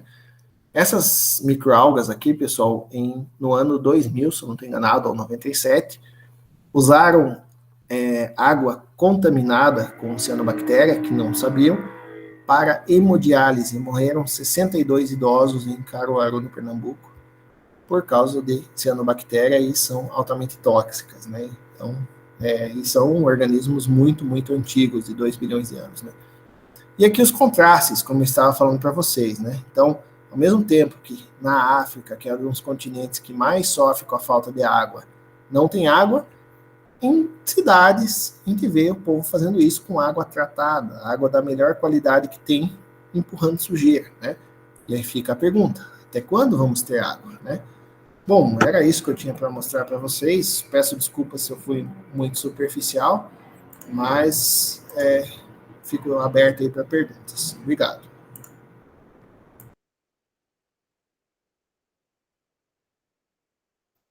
Oi, professor. Palestra maravilhosa, agradeço muito, foi incrível. Sempre bom saber um pouco mais, né, da questão do Maiaca, tudo que ele tem enfrentado. Já vi diversas fisionomias, né, em relação ao Maiaca, ele transbordando de tão cheio e ele extremamente seco. E para a gente é bastante triste, né, essa questão tanto da seca, da falta de chuvas, do possível uso, né, de água que poderia estar abastecendo o Maiaca, que é um curso d'água extremamente importante para os bichos, né, que estão ali no cerrado. E estou abrindo, então, para as perguntas. Se o pessoal quiser fazer perguntas pelo chat, se quiserem fazer por áudio também, fiquem à vontade. Ó, a Camila já levantou a mão. Eu queria que, se fosse possível, o professor falasse um pouco mais da questão do eucalipto, porque a gente na trilha, né, a gente conversava bastante sobre ser um invasor e que eles não deveriam estar ali, mas eu não sabia que ele tinha essa problemática também. Olha, sim, eles são, assim, na grossura do caule que tem ali na Fiscar, individualmente eles não devem consumir tanta água, mas pela quantidade que tem, sim. Mas, se eu não me engano, pelo que eu conversei com outros professores, eles estavam prontos para ser vendidos, esses eucaliptos. Já estavam na idade e iam ser leiloados em poucos meses, e queimou tudo. Então, infelizmente, né, pensando por um lado, ia vir dinheiro para o fiscal, para poder investir. E daí, conversando com jeito, né, pessoal, eu falei isso, de conflitos, tudo, mas muitas vezes o pior caminho que tem vai ser a gente bater de frente. Então, tem que se infiltrar e fazer mudar a cabeça. Uma coisa que poderíamos sugerir é, naquela região a montante da bacia, não plantar eucalipto mais. Eu acho que eles entenderiam, né? Não podemos ser grossos, estúpidos, né? Tem que ir com jeito, mas seria uma alternativa. Agora, eucalipto grosso, por exemplo, com 1 metro de caule, aí sim, são muitos litros de água por dia que ele puxa. Ali, pela quantidade, também eu imagino que deva puxar bastante. Mas é uma estratégia, né? A reitora, se eu não estou enganado, ela é mais aberta, assim, né? Tem que dar uma conversada, não sei também se é ela ou quem que é, mas sugerir que umas porções acima da bacia deixe recompor para mata nativa, e eucalipto grande que é um problema, sabe? Principalmente perto de corpo hídrico, é muita água que vai por dia, né?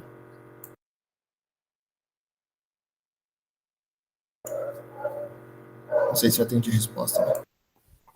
Não, tá ótimo, sim. É que realmente eu não sabia. Depois eu procuro quantidade de litros de água em média puxadas por eucalipto, mas é muita água, né? Lembrando que são da Austrália e continente seco, então raiz profunda e tudo mais, né? Plantas adaptadas. Agora seria a remoção mesmo deles, né? Porque estão bastante queimados. Eu acho que ficou uma pequena porção assim que não queimou, mas a maioria queimou. A gente deu uma olhada lá e eles estão até caindo. Eu acho que seria até perigoso para quem anda por lá, né? E tudo mais. Com certeza. Remover e daí conversar para talvez não plantar mais lá, né? Deixar, mostrar a importância, sabe?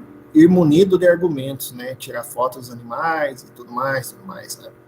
Então, o negócio no futuro é a gente se infiltrar para tentar mudar a cabeça, né? Confronto direto muitas vezes não dá certo.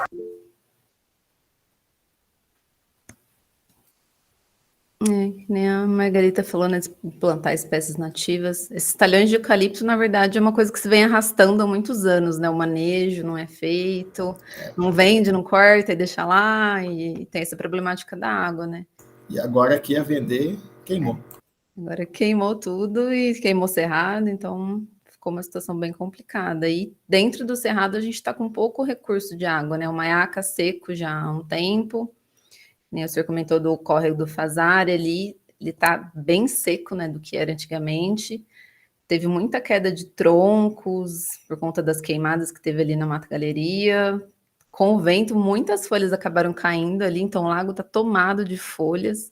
Então o acesso é bem difícil, né, à água, né, para os animais. E aí teria mais acho que a lagoa, né, que também deu uma secada do Fazari, e o espraiado. Então, são pontos que são muito importantes, mas eu acho que seria essencial a gente realmente ter uma conversa para o manejo dos eucaliptos, para tentar restaurar ali, né? Eu acho que... volta do Maiaca, quem sabe. Eu acho que, se eu não estou enganado, o fiscal levou uma multa pesada, né? Por causa do incêndio. Então, saiu a notícia, mas parece que ainda não foi, assim, efetivada a questão da multa, né? Se a Eliane está aqui, a nossa coordenadora, se ela quiser falar um pouquinho sobre isso. Prazer, Eliane. Prazer. Antes de também agradecer, né, Gilmar, pela palestra maravilhosa, aí, tantas coisas que trouxe para a gente pensar, e a gente fica triste, né, de ouvir tantas questões, às vezes, conflitos, né, mas é importante a gente saber, e até por onde a gente pode, né, tá pensando em contribuir também. Essa questão da multa, segundo o que a gente soube, né, pela secretária o departamento que a gente participa aqui, né, do projeto, onde desenvolve o projeto da trilha, é ligado à Secretaria de Gestão Ambiental, né. Então, o que a secretária nos passou é que a multa não chegou oficialmente ainda, né, mas que certamente chegará, né, assim, então, e uma das possibilidades que será discutida é a reversão dessa multa para benefícios para a própria próprio ambiente ali, né? Pensar em projetos e tal. E tomara, né, que isso possa acontecer, porque daí, de fato, né, que a gente possa e tem que fiscalizar isso tudo. Mas eu acho que a gente precisa mesmo, assim, a gente tem comentado isso, levantar depois desse incêndio, assim, levantar tudo, né, o que é problema e o que poderia ser solução e procurar ajuda. A gente tem tantos especialistas aqui na universidade, né, que poderiam estar propondo boas alternativas, né, com estudos já feitos. Eu acho que a gente tem pode, né, tem potencial assim para fazer disso um laboratório até, né, para resolução de problemas, quem sabe, né? Mas é importante que a gente tenha, muito bom que a gente tenha esse contato, assim, né, com você, com outras pessoas que possam contribuir para tentar desenvolver alguma coisa, levar oficialmente mesmo, né, um material. Tem que pensar como fazer isso, né? Eu acho que muita coisa vai mudar, né? Depois desse incêndio, parece que vai ter brigada, tinha que instalar câmeras lá, câmeras bem altas. Por exemplo, tem bandido lá no fundo, lá, né? Anda de bicicleta direto lá, né? Teve já caso de assalto lá nas últimas ruas, lá no fundão mesmo. Então, acho que tinha que dar uma melhorada e provavelmente vai, né? Acho que foi um marco isso aí, né? Um certo, assim, a gente não sabe exatamente, assim, né, qual que vai ser a linha que o pessoal, né, vai querer seguir. Por isso que isso que você falou é muito certo. A gente precisa se infiltrar para conseguir tomar parte dessas decisões, assim, porque tem muita tendência também de talvez querer meio difícil fazer isso, mas isolar a área, sabe, assim, o conflito é com as pessoas, então vamos tirar de uma vez as pessoas, a gente tem que cercar. Tem muita gente pensando assim, tem que cercar ou ficar, né? Tem que... Eu pensei já nisso, mas daí já cria um outro problema. E os animais, né? Sim. Por onde eles vão passar, né? Por exemplo, igual usar a cerca de arame farpado no sítio para não entrar pessoas, mas cada animal que tentar passar vai perder um pedaço, né? Então, o que a gente faz, né? Mas realmente, eu pedalo lá direto, mas por mim eu acho que deveria cercar bem melhor, sabe? Porque tem muito ponto de entrada lá para trás. Deveria ter um controle melhor, né? Assim, mas essa questão de proibir também, Exato. acaba sendo pior, né? Que as pessoas ficam... Daí que vão até a fogo de vez de revolta, né? Então, tem que pensar melhor mesmo. Muita coisa para a gente pensar aí, mas tem vários pensamentos soltos. E ter brigada de incêndio, né? Isso é essencial. Tem que ter um caminhão-tanque ali, um trator, alguma coisa para apagar rápido, né? Mas nesse período que está muito seco, é muito difícil. É que nem tivesse com gasolina, assim, no lugar lá, né? E conscientizar o povo a parar de tacar fogo, né? Porque parece igual lava calçada. Outra coisa, né? Que tinha que mudar isso aí. E dar seta também na rua, né? Em São Carlos também. Gente, é tudo relacionado, né? Você apresentou dos microplásticos, né? Do problema no plâncton, né? Questão de resíduo, né? Então, realmente é muita coisa que precisa ser trabalhada, né? E às vezes a gente fica pensando, né? Como? Mas é isso, é por onde a gente conseguir, né? Tá levando isso aí para discussão, tá tudo ligado, né? Todos os problemas aí que a gente vê, não tem como separar, né? Uma das causas também que falam, uma hipótese grande é que tenha sido criminoso, mas outra também parece que teve algumas fotos que mostraram que pode ter vindo de queima de lixo, assim, das chácaras vizinhas, alguns focos, né? Então, também essa questão do resíduo, né, que o pessoal trata mal e tal. Então, tudo vai ser trabalhado mesmo, né? Água, lixo, tudo, né? Tudo junto aí. Colocar câmera, eu acho que é um grande ponto. Já câmeras bem altas, aquelas que tipo de rodovia, sabe? Colocar umas 3 ali em lugar bem... E que funcionem, né? Não adianta ter câmera que não funciona. Né? Exato. Mas já dá para entender um pouco melhor, né? Até para animais mesmo, né? Para ver onde que estão e tudo mais. Sim. E da sua apresentação, a gente... quando foi lá logo depois do incêndio, foi dentro do Maiaca, né? Dar uma avaliada na área, foi dentro lá, de fato tudo queimado. Uma das questões que surgiu foi justamente o que será que houve com os peixes, com os ovos de resistência, dos do plâncton e tal. Então, achei muito interessante que vocês vão fazer essa avaliação. Depois a gente vai querer saber, assim, o que deu, né? Porque os ovos de resistência são resistentes, mas será que é tanto assim, né? Será que eles aguentam fogo? É uma boa pergunta, viu? Vai ser muito bom a gente ter essa resposta, Eu né? sei que semente, sim, algumas, né? Mas o zooplâncton não sabemos. Não sabemos, né? E da outra vez que vocês fizeram eclosão, chegou a ter eclosão de peixe também? De resistência de peixe? Não. Poucas espécies de zooplâncton. Algumas que a gente não encontrou na comunidade ativa, né? Que estavam só na dormente, mas peixes não. Peixe é vertebrado em geral, exceto anfíbio, já é o mais complicado. Peixes, né? Que traíra, o bagre teriam, terra, né? Teriam ovos de resistência também, algumas espécies, né? Teriam. Eu acho que se cavar lá na Maiaca, capaz que ache, não sei se vivo ou porque pode ter se enterrado em 2016, né? Nas últimas vezes que tinha água lá, a última vez que tinha peixe. Então não sei se dura tanto tempo, né? Mas é comum, em países bem secos, na África mesmo, se cavar e de repente começa a sair sangue do chão. Você vai ver, cortou um peixe enterrado, sabe? Bem normal.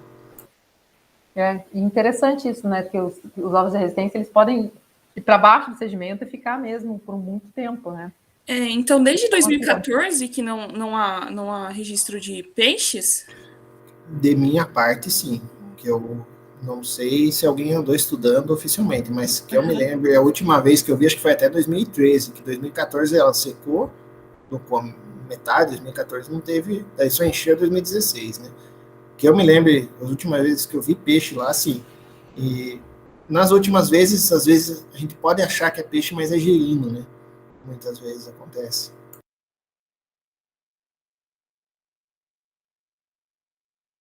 Então é perda de diversidade, né? E está ocorrendo na bacia inteira do Rio Paraná isso aí. Na Argentina, é um cenário bem triste também. Uma parte porque o Brasil segura toda a água que vai para a Argentina. É rir para não chorar, eu dou risada, mas é porque o contrário é bem isso mesmo, bem triste. Eu acho que bem interessante que você comentou dos bancos de ovos, das resistências, porque a gente sempre pensava muito isso, né? Quando secava, vinha chuva e logo estava cheio de peixe, vários insetos, muita coisa ali no Maiaca. Então é muito interessante, né, esse mecanismo que eles têm, né, para resistir a tanto tempo de seca. E acho que vai ser bem interessante, como a Eliane falou, a gente saber um pouquinho mais, né, sobre essa resistência à questão do fogo. E acho que só comentando aqui, a Margarita, né, fez um comentário, uma pergunta, na verdade, se a UFSCar teria verba, né, por conta dos cortes para a compra das câmeras. É que, na verdade, a falta de estrutura interna já vem de muitos anos, né? Então, não é culpa só dessa gestão, acho que todo mundo sabe que não existe uma brigada de incêndio dentro da UFSCar, né? Que seria algo bastante essencial e acho que já vem de muitos anos. E a questão dos cortes acabou agravando bastante, né? Essa construção de estrutura, de uma equipe bem treinada. E acho que são muitas variáveis, que nem a Ali comentou, vocês estão comentando, a questão da própria educação ambiental, né? De estar conversando com as pessoas. E vai um pouco além, né? De pessoas estarem colocando fogo de forma criminosa, intencionalmente mesmo, para destruir as áreas. Isso não só no nosso Cerrado, né? Várias áreas aqui em São Carlos. E para quem não sabe, hoje mesmo teve um incêndio, a gente estava com a Melissa, vendo as trepes, né, que ela estuda os mamíferos, e teve um incêndio bem próximo ali ao Y, né, que é um ponto bem importante, onde a gente tem o espraiado, né, que é feita a captação de água ali para abastecer a cidade, e, por sorte, se manteve do outro lado do aceiro, né, não acabou atingindo a parte da vegetação do Y ali, que é uma mata importante, mata de transição, mata galeria, mas com certeza foi alguém que passou por ali e colocou fogo, porque tinha o pessoal da Embrapa, né, então a brigada de incêndio da Embrapa estava lá, eles comentam que desde o dia 5 tem foco de incêndio todos os dias lá na Embrapa, e que ali não tinha conexão, então não foi um fogo que veio da Embrapa para dentro da UFSCar, foi um fogo que começou ali na borda e foi se adentrando para o meio da vegetação, e destruiu uma área considerável ali de novo, né?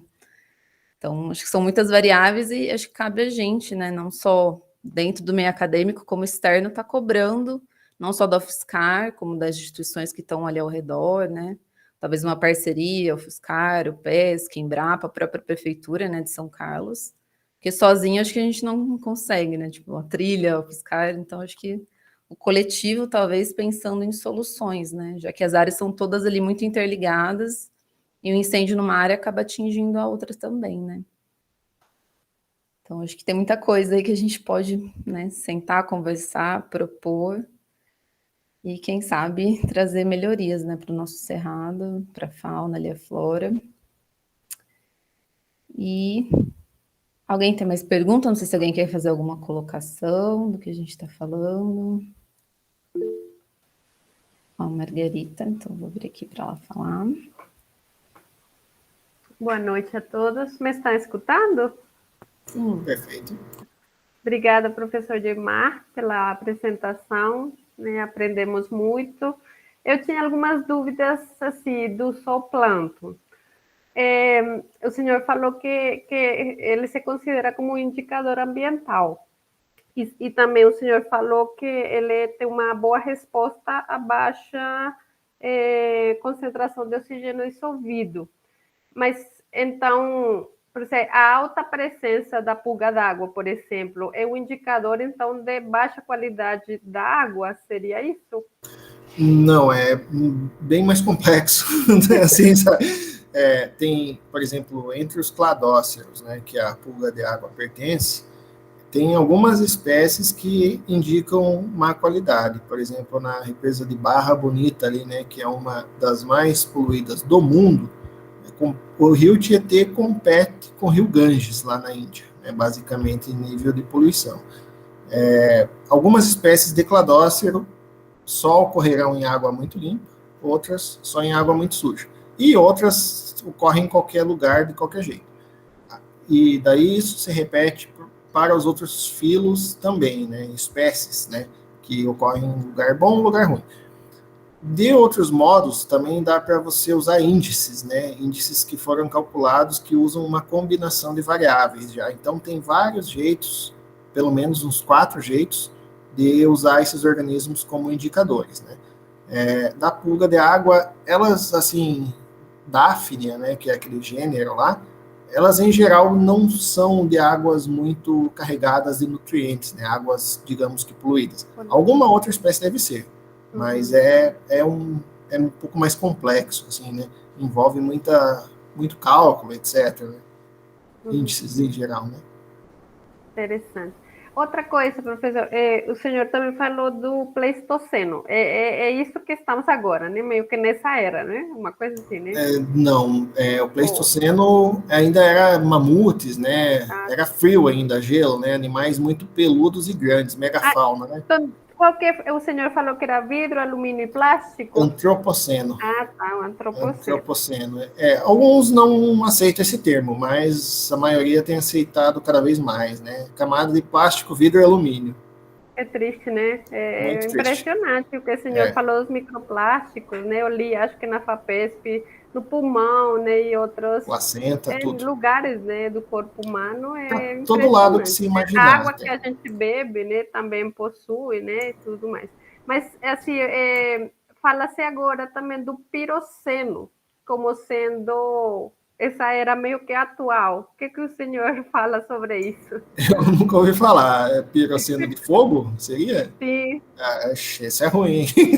Terrível. E parece que a gente está vivendo, né? Porque é fogo por todas as partes, né? Sim. Realmente foi uma pequena notícia que a gente viu de um colega que mandou e me fez pensar muito. Realmente parece estar acontecendo, né? E como o senhor falou dessas eras, eu falei, talvez estejamos mesmo passando por ela. A previsão é que o ano que vem também seja seco. Então, talvez esse termo já vai se fixar, né? Que nem ano passado teve o Dia do Fogo lá no Pará, né? Que não só no Pará, na Bolívia também, Santa Cruz de la Sierra, toda aquela região pegou, assim, fogo, digamos que a corrente bate nos Andes e fez voltar para cá, tipo um C, né? Uma letra C, mais ou menos isso. Então, chega aqui. né? A gente viu o incêndio recente lá em Tirapina, aí no Cerrado. Agora vocês imaginem em áreas extremamente maiores, né? Tipo o Pará lá, que eles saíram queimando com gasolina tudo. Então, faz sentido, muito sentido o que você disse. Infelizmente. Infelizmente mesmo, é a realidade. Mas acha que está incluído no antropoceno, né? Estaria Eu acho que incluído. sim. Porque é ação antrópica isso, né? Assim, Sim. consequência, né? Dificilmente ia pegar fogo, né? Tanto Uhum. é que, teoricamente, os humanos, antes de conseguir produzir fogo, pegaram de raios, etc., né? Mas não nessa escala, né?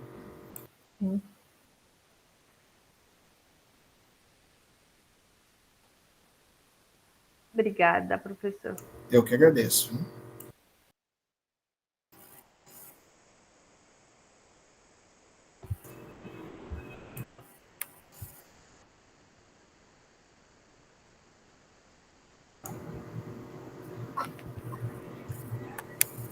Mas alguém tem pergunta, gente?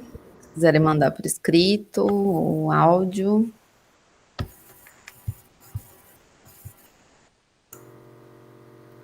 Bom, eu fico à disposição de vocês, viu? Futuramente, se precisarem, nos próximos 1 ano e meio, estou meio enrolado aí com um projeto que foi aprovado e tal, mas sempre dá um jeito, né? Então, vamos seguindo aí.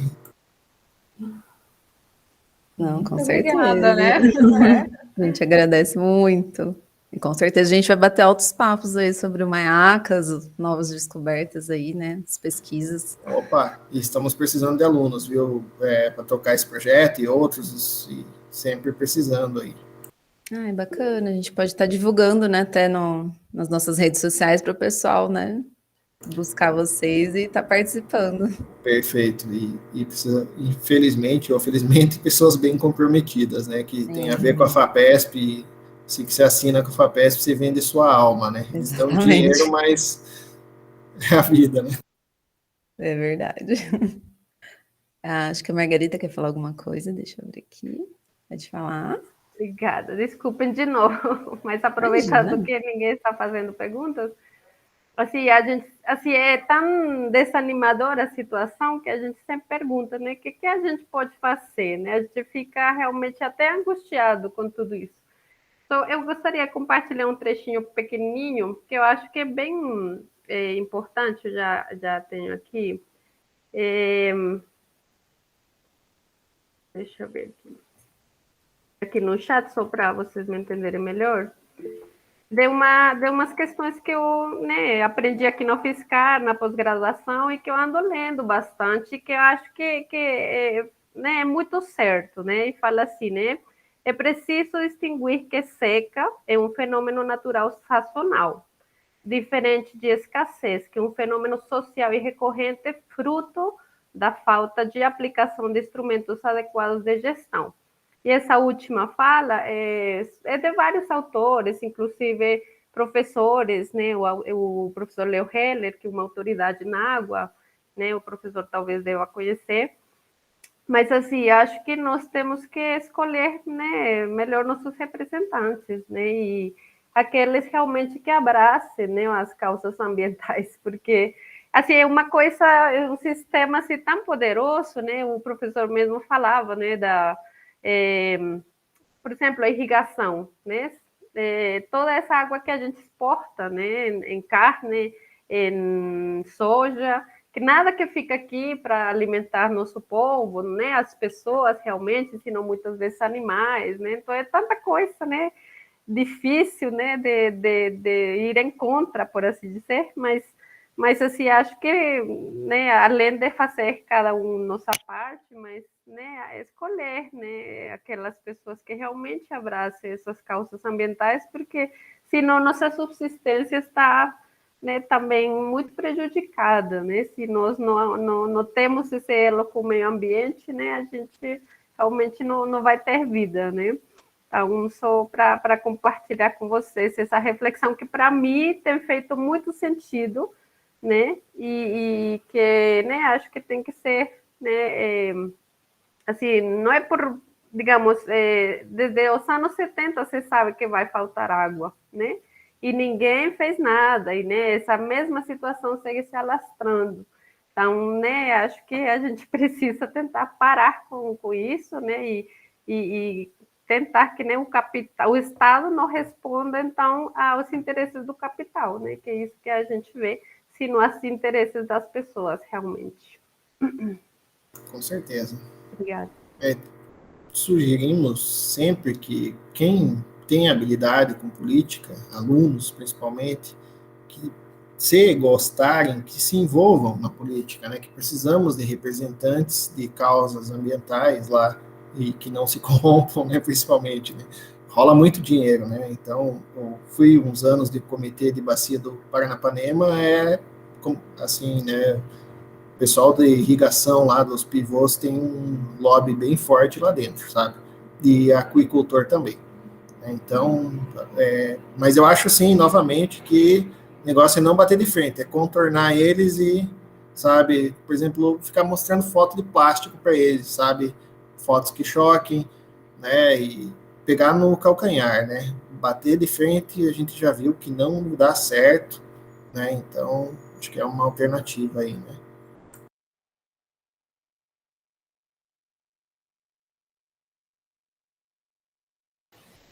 Buscar uma sensibilização mesmo, né? Dessas pessoas. Igual lavar calçada, pessoal. Isso aí é outra coisa que eu penso bem se eu vou falar ou não vou com a pessoa por receio, né? De apanhar, levar um tiro, etc. Mas, enfim, tem que. São Carlos é assim, já vi em outras cidades também, mas em São Carlos é numa escala grande, o povo empurrando sujeira da guia com água clorada que imagine se mostra para aqueles países do Oriente Médio ali, os caras não acreditam nisso.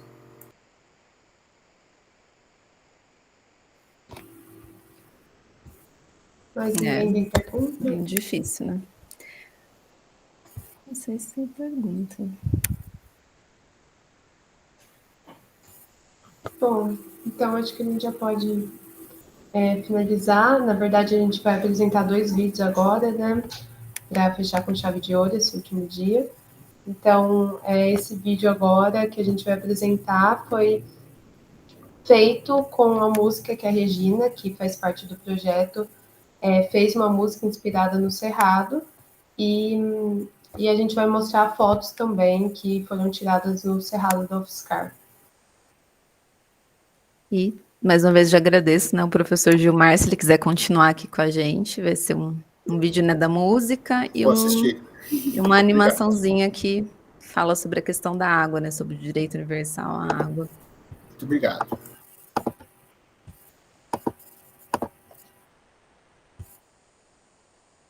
Caso o som esteja ruim ou não esteja passando, alguém me avisa, por favor. Tá dando para ver? Tá dando.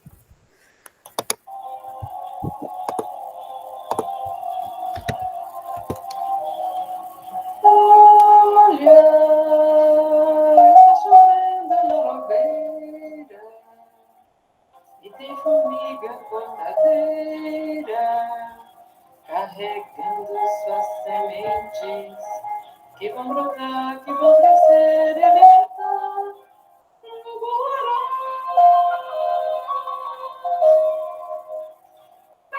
Pétalas de pés carregadas pelo vento.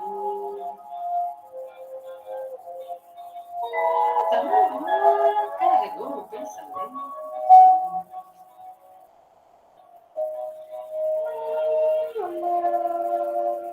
Tico-tico morando e passeando no cerrado, adivinhou a primavera.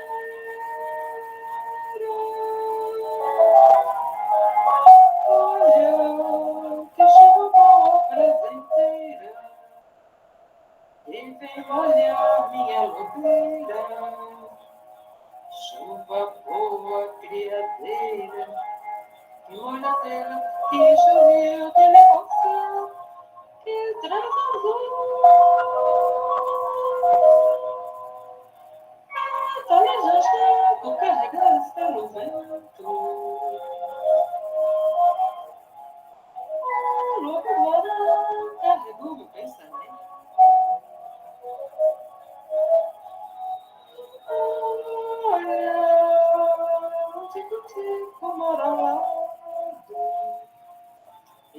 subindo no cerrado,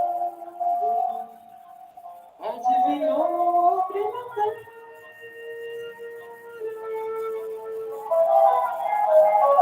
Olha, o primeiro está florido,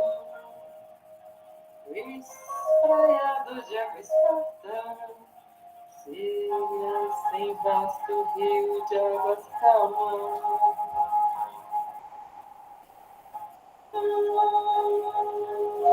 Saudade hoje vem.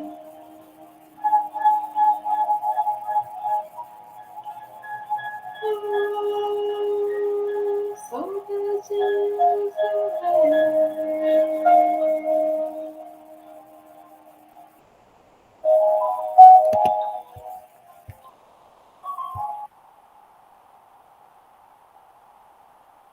Bom, foi isso, nossa pequena homenagem para o Cerrado com essa música feita pela Regina. Regina maravilhosa, artista. Sempre muito criativa. Então, foi acho que um pouquinho uma homenagem dela e nossa, né, da trilha para o nosso Cerrado, para nossas águas, né, principalmente as que estão no Cerrado. E agora eu vou passar um curta, que é bem um curta mesmo, uma animação, que chama A Bela Grilo, que fala um pouquinho sobre essa questão, né, da luta pela direito à água, né, de todos. Deixa eu compartilhar aqui.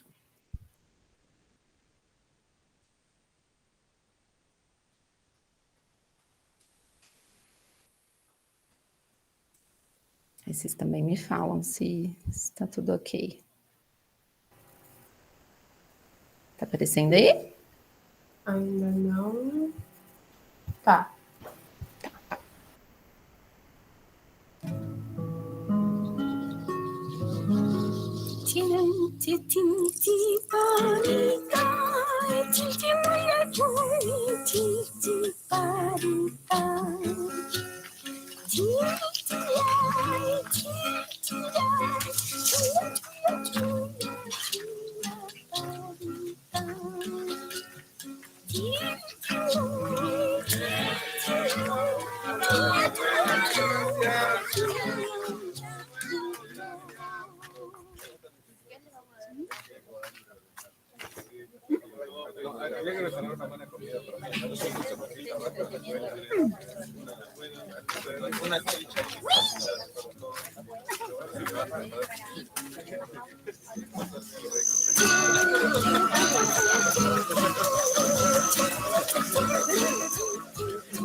Outra.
Mi balde.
Espero que vocês tenham gostado.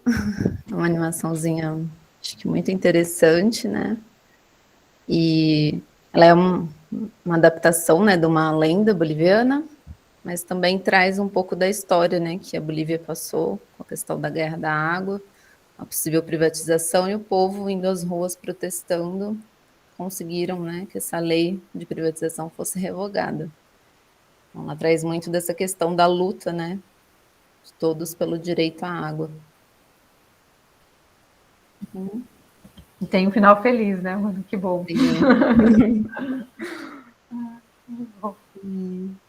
Bom, se alguém quiser comentar alguma coisa, Liane, se você quiser falar alguma coisa, acho que a gente está encerrando, né, o nosso mini curso. Foram semanas, acho que, de muito aprendizado, muita partilha. E fica a palavra para você, Liz, se você quiser falar alguma coisa, se o Gilmar também quiser falar alguma coisa depois. Só agradecer também, né, por todos esses dias aí que a gente, né, não foram muitos, né, os nossos 4 encontros aqui, mas que foram super proveitosos, né, por todas as palestras que a gente teve, as trocas, muito legal. E eu queria vou deixar um recadinho aqui no chat, que a gente falou do mutirão de limpeza, né, lá do Santa Maria do Leme, e vai ser agora no domingo, então eu vou por aqui. Eu copiei lá da mensagem. E se alguém quiser participar de uma ação, é interessante, né? Vai ser nesse domingo agora. O pessoal está se organizando e tal, né? Então, deixa mais esse convite aí para quem nos acompanhou. E aberto também para quem mais quiser falar, né? Falar.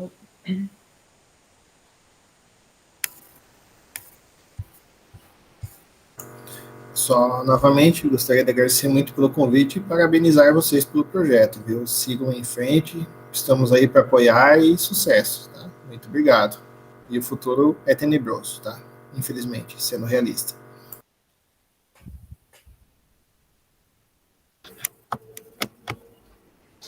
Muito que lutar, né, Gilmar? Infelizmente. Com todas as armas que a gente tiver aí, muito o que fazer. Infiltração, palavra-chave. Gostei dessa ideia. A gente tem que se infiltrar mesmo. Oli, estão perguntando do horário. O horário, eu acho que tá. lembro. Deixa eu ver se está lá no Ah, tá aqui, ó, na sede da Amor, às 9 9 horas. Margarita. Obrigada. Li rápido no vídeo. Imagina. Bom, gente, eu agradeço, né? Agradeço novamente, professor Gilmar. Foi uma palestra acho que maravilhosa e acho que norteou a gente para refletir, talvez buscar novos caminhos, novas formas de lutar, né, pelas águas, pelo nosso cerrado e outras áreas também da nossa cidade, que a gente tem que conhecer, né, para lutar, conservar essas áreas. E agradeço também todo mundo que esteve presente em todas essas semanas, né, as 4 semanas que a gente fez o minicurso. E pedir que fiquem atentos, né, às nossas redes sociais. O minicurso vai estar disponível no nosso canal no YouTube, então para quem quiser assistir depois. E também acompanhe as redes sociais, que a gente está trazendo sempre essa questão dos incêndios, né? O cerrado se recuperando, então a gente está vendo agora uma fase de brotar, né? Então as gramíneas, outros brotos estão surgindo, os bichos estão circulando, então a gente tem acompanhado bastante o que está acontecendo ali no cerrado. Então agradeço todo mundo, acompanha a gente. E acho que é isso, Lari, se quiser falar, com vontade. Só agradecer a presença de todos por ficarem até agora com a gente. E até os próximos minicursos. Com certeza. Fiquem atentos aí que futuramente a gente vai trazer outras oportunidades e quem sabe, né, o ano que vem possamos estar com as atividades presenciais, tudo der certo, voltando a desfrutar um pouquinho do cerrado, né, conhecer e lutar por ele. E Obrigada, pessoal, não gente. esqueçam que para pegar o certificado é lá na plataforma do Even. Então, depois que vocês responderam, né, todos os formulários de presença, é só lá no Even e rapidinho vocês peguem o certificado. Isso, importante, Cá. Tem a abinha lá, certificados, é só clicar lá que vocês vão conseguir baixar o certificado. E gratidão, né, todo mundo que está comentando, elogiando. Um projeto feito de forma muito coletiva, né? Minicurso, muitas mãos e muita dedicação, muito carinho de todos. E acho que é isso, gente. Obrigada, boa noite e seguimos na luta aí. Boa noite. Boa noite, obrigada. Abraços a Tchau. todos. Tchau, tchau. Obrigada também, Amanda, né? Larissa. Obrigada, Li, por tudo. Tchau. Boa noite, pessoal. Obrigada. Tchau.